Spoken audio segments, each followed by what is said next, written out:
Assalamualaikum warahmatullahi wabarakatuh. Alhamdulillah. Alhamdulillahilladzi arsala rasulahu bil huda wa dinil haqq liyudhhirahu 'alad dini kullihi wa kafa billahi shahida. Asyhadu an la ilaha illallah wahdahu la syarika la wa asyhadu anna Muhammadan 'abduhu wa rasuluhu la nabiyya wa rasula ba'da. Allahumma salli wa sallim wa barik ala Muhammad wa ala alihi wa ashabihi wa man tabi'ahum bi ihsanin ila yaumiddin. Wa qala Allah ta'ala fi kitabihil karim, a'udzu billahi minasy syaithanir rajim. Bismillahirrahmanirrahim. Ya ayyuhalladzina amanu kutiba 'alaikumus syiyam kama kutiba 'alal ladzina min qablikum la'allakum tattaqun.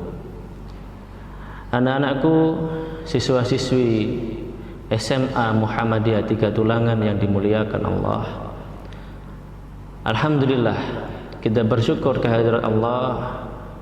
Di bulan Ramadan ini Allah masih melimpahkan nikmat dan rahmatnya kepada kita, baik itu nikmat sehat maupun nikmat sempat, sehingga di bulan yang suci ini kita masih bisa terus berusaha untuk mengisi kegiatan kita, mengisi hari-hari kita dengan terus memperbanyak amal solih dan nilai-nilai kebaikan. Salah satunya adalah mengikuti kegiatan Baitul Arqam yang diadakan oleh SMA Muhammadiyah Tiga Tulangan, yang merupakan salah satu ciri khas daripada sekolah Muhammadiyah. Salawat dan salam semoga tetap terlimpahkan kepada junjungan kita Rasulullah Muhammad sallallahu alaihi wasallam, uswatun hasanah, suri tauladan yang patut dan wajib untuk kita contoh akhlak-akhlak daripada Rasulullah Muhammad sallallahu alaihi wasallam. Pribadi yang agung yang dimiliki oleh Rasulullah, memberikan inspirasi, memberikan energi positif bagi para sahabat Nabi.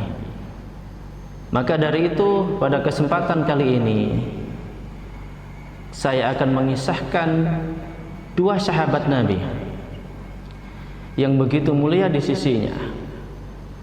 Kalau mungkin kita sudah sering mendengar kisah daripada Abu Bakar As-Siddiq, Umar ibnul Khattab, Utsman bin Affan, Ali bin Abi Thalib, tapi ada di antara beberapa sahabat Nabi yang perlu dan patut untuk kita pelajari. Kita buka kembali sejarah dan kisah-kisah mereka sehingga dapat memberikan nilai-nilai kebaikan dalam kehidupan kita. Di antara beberapa kitab klasik, ada salah satu kitab yang ditulis oleh Khalid Muhammad Khalid di dalam kitabnya Ar-Rajul Haular Rasul, yaitu lelaki yang ada di sekitar Rasulullah. Ada sekitar 60 sahabat mulia yang dituliskan dalam kitab ini. Pada kesempatan kali ini, anak-anakku, siswa-siswi kelas 10 SMA Muhammadiyah Tiga Tulangan, kita akan berkisah, kita akan mempelajari, kita akan mengambil hikmah daripada kisah dua orang sahabat Nabi. Yang pertama adalah sahabat Mus'ab bin Umair, dan yang kedua nanti ada sahabat Suhaib bin Sinan. Kita awali daripada kisah sahabat Mus'ab bin Umair, seorang sahabat Nabi masuk Islam di usia yang cukup belia.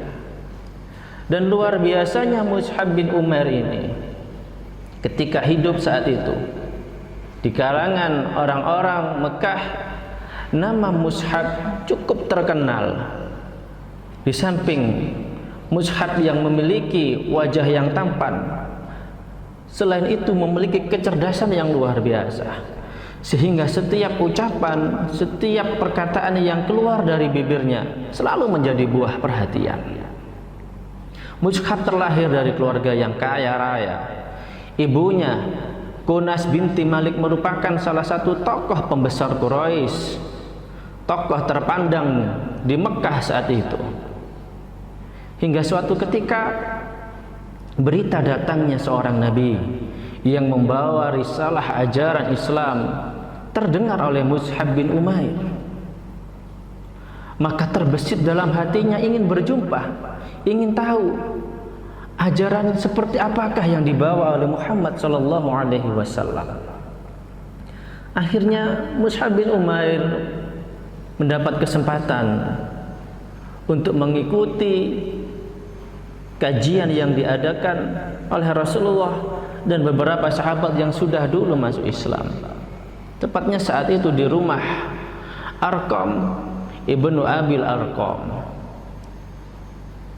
Ketika berjumpa dengan Rasulullah, mendengar nasihat-nasihat yang disampaikan oleh Rasulullah, mendengar wahyu-wahyu Allah yang disampaikan melalui lisan mulia baginda Nabi, tergerak hatinya, terbuka hatinya, dan saat itu hidayah Allah turun kepada Mus'ab bin Umair. Dan apa yang terjadi hadirin?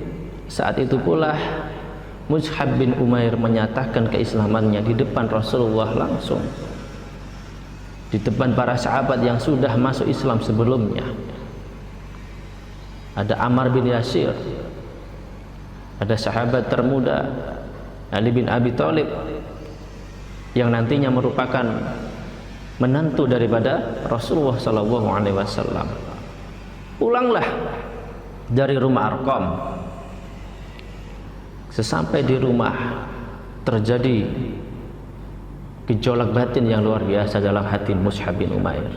Dia sadar ketika dia menyatakan dirinya masuk Islam, maka resiko terbesar bukan pada ancaman yang akan diberikan oleh orang-orang Quraisy yang ada di Mekah saat itu, tapi ancaman terbesar datang dari ibunya, ibundanya sendiri, Kunas binti Malik, merupakan tokoh pembesar Quraisy yang benar-benar sangat membenci Islam saat itu.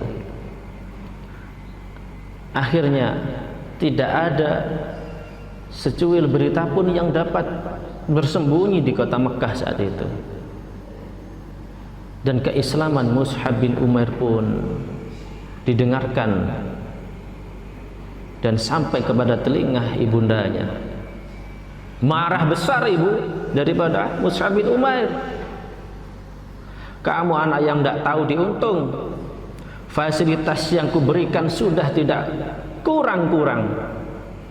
Bahkan dikatakan, diriwayatkan bahwasannya minyak wangi yang dipakai Mus'ab bin Umair adalah satu-satunya minyak yang ada di Mekah saat itu, dan tidak ada yang memiliki minyak selain Mus'ab bin Umair.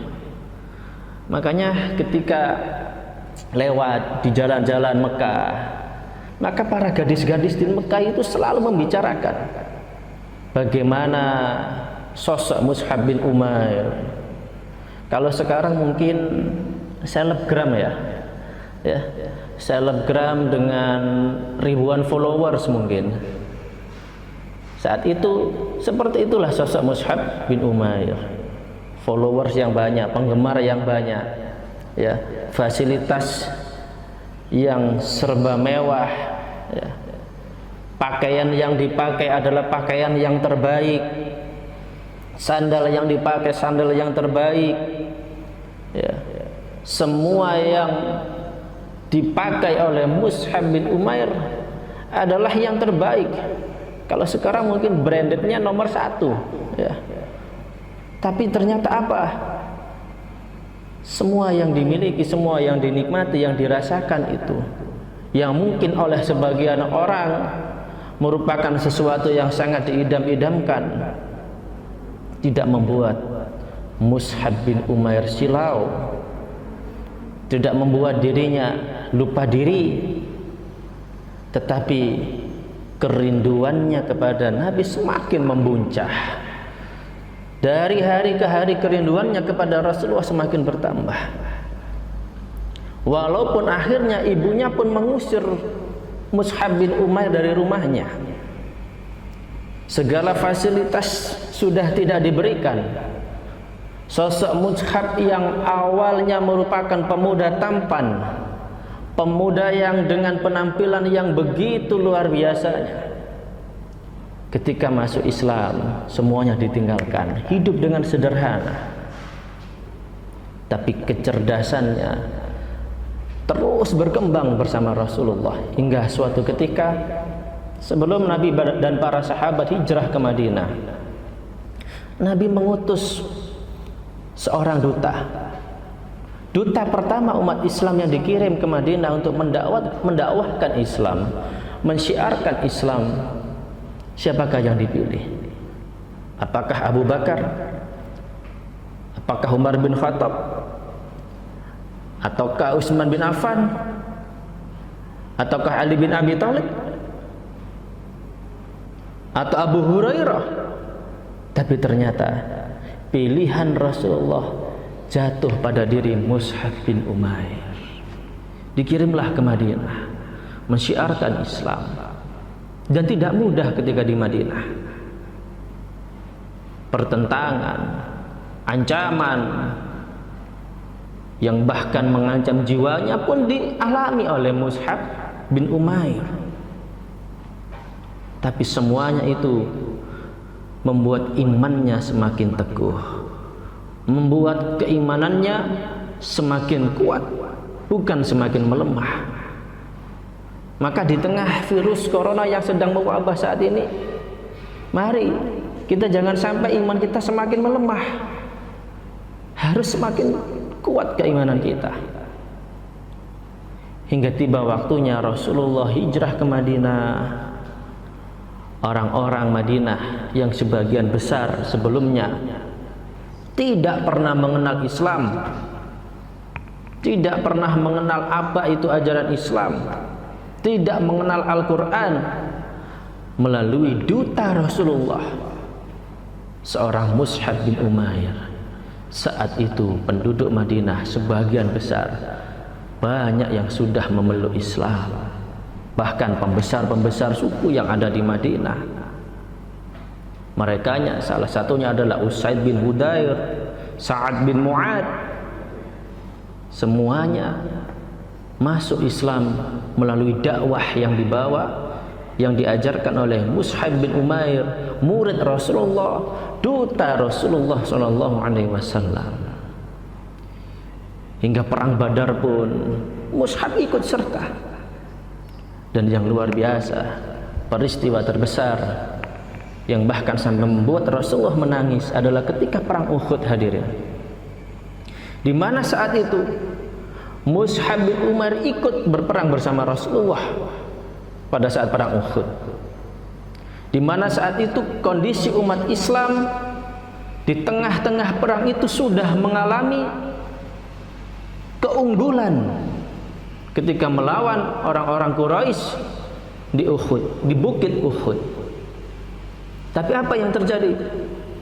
Pemanah yang disuruh oleh Rasulullah tetap tinggal di atas bukit. Para pemanah itu yang ketika melihat orang-orang kafir Quraisy lari berhamburan meninggalkan harta ghanimah, banyak di antara para pemanah itu yang tergiur. Akhirnya apa? Kondisi umat Islam yang awalnya hampir memperoleh kemenangan berbalik menjadi kekalahan. Mus'ab bin Umair yang saat itu melihat Rasulullah yang hampir saja terbunuh dengan segenap kekuatannya. Kita baca di dalam kitab Ar-Rajul Haula Rasul, diceritakan oleh Ibrahim bin Muhammad bin Surahbil Al-Abdari bahwasannya Mus'ab bin Umair adalah pembawa bendera perang Uhud. Tatkala barisan kaum muslimin pecah, Mus'ab bertahan pada kedudukannya. Datanglah seorang berkuda yang bernama Ibnu Umayyah, menebas tangannya hingga putus, hadirin. Perjuangan Mus'ab bin Umair ketika melindungi Rasulullah dari serangan musuhnya sebagai pembawa bendera perang saat di Uhud. Sebelah kiri membawa bendera dan sebelah kanannya membawa pedang. ketika hendak menolong Rasulullah, melindungi Rasulullah dari serangan musuh yang semakin banyak saat itu, ditebas tangan kirinya.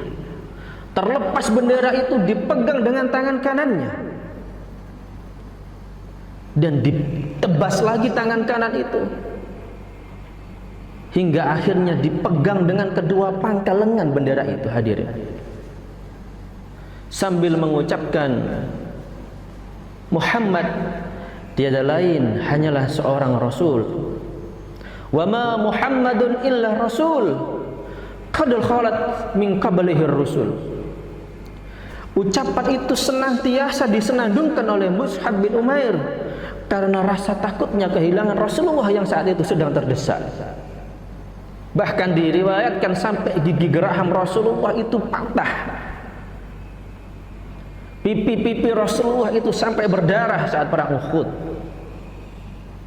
Dan ketika bendera itu dipegang dengan kedua pangkal lengannya, sambil mengatakan, wa ma Muhammadun illa rasul qad khalat min qablihi rusul, sebuah tombak menghujam dadanya hingga tersungkurlah Mus'ab bin Umair saat itu. Darah segar mengalir dari tubuh Mus'ab bin Umair, dan wajah Mus'ab bin Umair saat itu seakan-akan bersembunyi menghadap ke tanah, seakan-akan menandakan rasa takut bahwasannya Rasulullah akan celaka saat itu. Maka kalimat yang diucapkan oleh Mus'ab bin Umair ini diabadikan oleh Allah dalam Al-Quran surat Al-Imran. Wa ma Muhammadun illa rasul qad khalat min qablihi rusul. Gugurlah duta Rasulullah saat itu. Gugurlah seorang pemuda yang mulia saat itu. Di akhir peperangan, ketika Rasulullah memeriksa siapa saja korban yang meninggal saat perang Uhud itu, Rasulullah begitu terpukul ketika melihat sahabat Hamzah, pamannya sekaligus sahabatnya, yang meninggal saat itu. Dan terpukul lagi ketika melihat sosok Mus'ab bin Umair, sosok sahabat yang luar biasa, yang meninggalkan kemilau dunia, meninggalkan segala fasilitas yang diberikan bundanya, segala kesenangan yang ada pada dirinya ditinggalkan. Demi apa? Li'i'la'i kalimatillah, semata-mata karena Islam, untuk menjunjung tinggi kalimat Allah. Maka saat itulah Rasulullah membacakan salah satu ayat di dalam surat Al-Ahzab, tepatnya pada ayat ke-23. Minal mu'minina rijalun sadaqu ma 'ahadullaha 'alaih. Di antara orang-orang mukmin terdapat pahlawan-pahlawan yang telah menepati janjinya dengan Allah. Kemudian Rasulullah bersabda, laqad ra'aituka bi Makkah wa ma biha araku khullatan wa la ahsanu limmatan minka summaha anta dasa'isur ra'si fi burdah.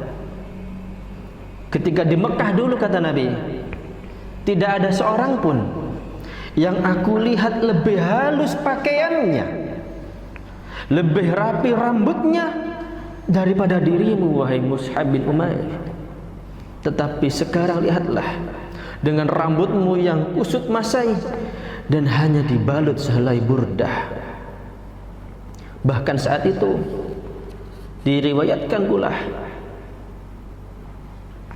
burdah yang dipakai oleh Mus'ab bin Umair, kain penutup jasadnya, ketika digunakan untuk menutup kepalanya, kakinya terlihat. Dan ketika ditarik ke kaki, kepalanya terlihat. Maka saat itu Rasulullah mengatakan kepada para sahabat, tutupkan ke kepalanya, sedangkan kakinya tutup dengan rumput-rumput kering. Begitu luar biasanya hingga Rasulullah di akhir perang Uhud itu Rasulullah mengatakan, inna Rasulullah yashhadu annakum syuhada indallah yaumal qiyamah. Sungguh Rasulullah menjadi saksi nanti di hari kiamat bahwasannya tuan-tuan semuanya adalah syuhada di sisi Allah. Kemudian Rasulullah berpaling ke arah sahabat yang masih hidup saat itu. Ayyuhan nas zuruhum wa'tuhum wasallimu alaihim fawalladhi nafsi biyadihi la yusallimu alaihim muslimun illa yaumil qiyamati illa raddu alaihi salam. Hai sekalian manusia, berziarahlah dan berkunjunglah kepada mereka serta ucapkanlah salam demi Allah yang menguasai nyawaku. Tidak seorang muslim pun sampai hari kiamat yang memberi salam kepada mereka, pasti mereka akan membalasnya. Anak-anakku yang dirahmati Allah, kisah kedua adalah seorang sahabat Nabi yang sebenarnya bukan berasal dari kota Mekah. Sahabat ini bernama Suhaib bin Sinan, seorang sahabat Nabi yang sebelumnya menjadi budak, kemudian dimerdekakan oleh majikannya. Suhaib bin Sinan adalah anak dari seorang wali kota di Persia saat itu. Mungkin hampir sama dengan kisahnya Salman Al-Farisi, sahabat Suhaib bin Sinan. Anak dari wali kota Persia yang sama-sama mendapat fasilitas, memiliki fasilitas, memiliki dunia yang tidak ada seseorang yang mampu bisa untuk menandinginya saat itu. Kenikmatan dimiliki, kemewahan dimiliki, hingga akhirnya pasukan Romawi datang ke Persia dan menyerbu Persia, hingga akhirnya saat itu Persia berada di bawah kekuasaan Romawi. Dan sahabat Suhaib bin Sinan ini pun menjadi seorang tahanan daripada pasukan Romawi yang pada akhirnya dijual sebagai seorang budak kepada salah seorang warga Mekah saat itu. Hingga akhirnya karena akhlak yang begitu mulia yang dimiliki sahabat Suhaib bin Sinan, kemudian karena kecerdasannya pula, hingga majikannya membebaskan Suhaib bin Sinan. Dan saat itu Suhaib bin Sinan menjadi seseorang yang merdeka. Datanglah Rasulullah dengan risalah Islam, dengan ajaran Islam,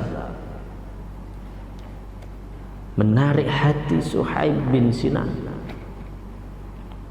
hingga akhirnya Suhaib bin Sinan pun singkat cerita masuk Islam. Dan perjuangannya saat itu begitu luar biasa. Salah satunya adalah ketika hendak hijrah ke Madinah. Apa yang terjadi ketika Suhaib bin Sinan hendak hijrah ke Madinah, yang sebelumnya merupakan seorang saudagar yang kaya raya? Setelah melalui masa perbudakan dan menjadi seorang yang merdeka, Suhaib bin Sinan menjadi seorang pedagang saat itu, seorang entrepreneur saat ini mungkin, yang menghasilkan pundi-pundi emas dan perak yang tidak sedikit. Bahkan saat itu pun menyokong perjuangan Rasul di Mekah. Hingga ketika kabar akan hijrahnya Nabi bersama Abu Bakar, maka Suhaib bin Sinan pun hendak ikut bersama Rasul dan Abu Bakar. Tetapi karena ancaman dan halangan dari orang-orang Quraisy, akhirnya Suhaib bin Sinan tertinggal, anak-anak. Ketika Rasulullah dan sahabat Abu Bakar sudah lolos dari kejaran orang-orang kafir Quraisy, Suhaib bin Sinan masih berjuang saat itu, masih dalam pengejaran. Dan ketika para pemburu yang diutus oleh orang-orang kafir Quraisy sudah semakin dekat, mendekati Suhaib bin Sinan. Berhentilah Suhaib bin Sinan saat itu, berbalik sambil berteriak kepada orang-orang kafir Quraisy yang mengejarnya, mengatakan, "Hai orang-orang Quraisy, kalian sama mengetahui bahwa aku adalah seorang yang ahli panah. Aku adalah seorang yang mahir menggunakan panah. Demi Allah, kalian tidak akan berhasil mendekati diriku sebelum saya lepaskan semua anak panah yang ada di diriku saat ini. Silakan kalau mau mendekat, maju sini kalau berani." Seperti itu kata Suhaib bin Sinan. Maka berhenti orang-orang kafir Quraisy saat itu. Mereka semuanya tahu keahlian yang dimiliki oleh Suhaib bin Sinan. Lama Suhaib bin Sinan tinggal di Mekah, lama menjadi seorang saudagar, dan mereka semua mengetahui keutamaan yang dimiliki oleh Suhaib bin Sinan. Kemudian Suhaib mengatakan lagi, "Kalau kalian setuju dengan penawaranku, aku tinggalkan seluruh hartaku di Mekah, seluruh emas, perak, dan harta benda yang berharga yang kumiliki, ku tinggalkan semuanya di sana. Aku tunjukkan tempat di mana aku menyembunyikannya. Kalian bisa ambil itu semua dan membiarkan aku pergi ke Madinah, atau kalian tetap ingin mengejarku dan kalian pun tidak tahu apakah kalian masih hidup ataukah tidak ketika melawan diriku." Terdiam saat itu orang-orang kafir Quraisy. Mereka bingung. Ini kalau kita tetap mengejar Suhaib, kita semua tahu dia ahli panah, nyawa kita taruhannya, tapi dia beri tawaran ini, seluruh hartanya akan diberikan kepada kita. Maka saat itu orang-orang kafir Quraisy, mereka yang memang pada awalnya mereka begitu mencintai dunia, menerima tawaran kedua dari Suhaib bin Sinan. Baiklah kalau gitu, kami akan kembali ke Makkah dan akan kami ambil seluruh hartamu. Dan saat itu ditunjukkan oleh Suhaib bin Sinan di mana dia menyembunyikan hartanya. Dan yang anehnya lagi, yang luar biasanya lagi, tidak ada satu orang pun dari orang-orang Quraisy saat itu yang meminta Suhaib bersumpah. Berarti orang-orang Quraisy pun yakin akan kejujuran yang dimiliki oleh Suhaib bin Sinan. Akhirnya Suhaib bin Sinan pun melanjutkan perjalanannya, meninggalkan seluruh harta bendanya di Mekah, menyusul Rasulullah dan para sahabat yang hijrah ke Madinah. Ketika sampai di Kuba, Rasulullah yang melihat dari kejauhan Suhaib bin Sinan sudah tampak dan hampir dekat kepada Rasulullah. Apa yang dikatakan oleh Rasulullah? "Rabihal bai'u Aba Yahya, Rabihal bai'u Aba Yahya."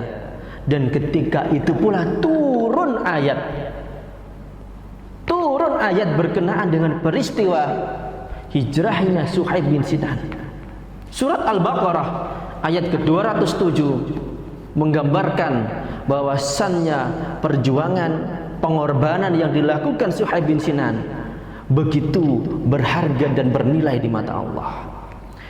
Wa minan nasi may yasri nafsahu ibtigha'a mardatillah wallahu raufum bil ibad. Dan di antara manusia ada yang sedia menebus dirinya demi mengharapkan keridhaan Allah, dan Allah Maha Penyantun kepada hamba-hambanya. Ayat ini turun berkenaan dengan peristiwa yang terjadi pada diri Suhaib bin Sinan. Maka dari itu anak-anakku yang dirahmati Allah, jadilah kita orang-orang yang mampu menomorsatukan Allah daripada apapun di dunia ini. Jadilah kita orang-orang yang mampu mengorbankan dirinya, hartanya, li'i'la'i kalimatillah. Sebagaimana dalam surat As-Saff, ya ayyuhalladzina amanu hal adullukum ala tijaratin tunjikum min adzabin alim. Wahai orang-orang yang beriman, mau ndak kamu saya tunjukkan perniagaan yang menguntungkan? Apa itu?